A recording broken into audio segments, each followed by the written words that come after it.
আমার ভীষণভাবে দরকার। আপনার সাহায্য না পেলে আমি এই যুদ্ধে জিততে পারবো না। ঋতুজাকে যদি হাতে রাখতে হয় তাহলে ওর সাথে ভালোবাসার নাটক করতে হবে। সেটা আমি জানি আপনার পক্ষে মেনে নেওয়াটা সহজ হবে না।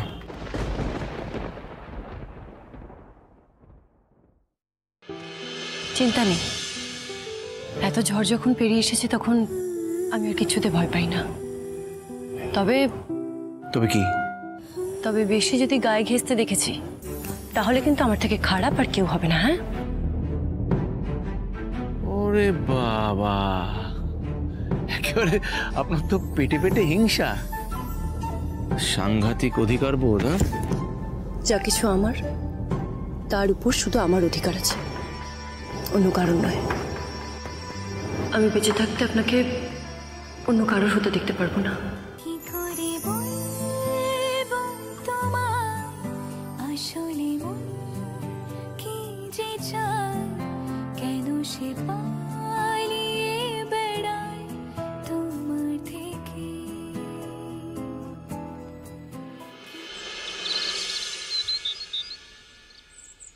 আমার তো বুকের ভিতরে ধপ ধপ করছে।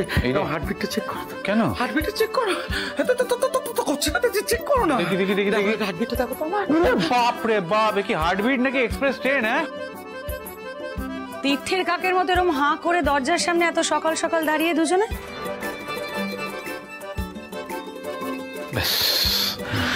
যেখানেই বাঘের ভয় সেখানেই সন্ধে হয়। ভয়কে জয় করতে হবে, নিজের মন শক্ত করো সৈনিক। চেষ্টা করছি ক্যাপ্টেন। কি ব্যাপার?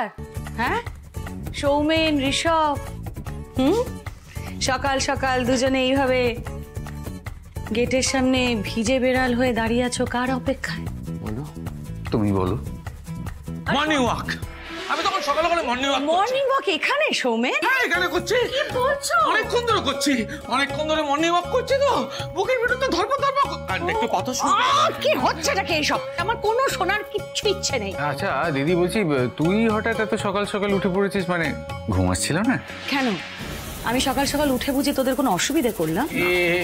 এই দেখো, আরে অসুবিধা সুবিধার কি আছে, আমি তো তোর কথা ভেবেই বলছিলাম আর একটু ঘুমোতিস। হ্যাঁ, তো পারলে পালাও পালাও পালাও পালাও। ওদিকে তাকিয়ে তুমি কাকে পালাও বললে? হ্যাঁ বলো, কাকে বললে? আরশোলা তোমার দিকে আসছিল। আরশোলা নিয়ে তোমার দিকে আসছিল, এমন চিৎকার করেছে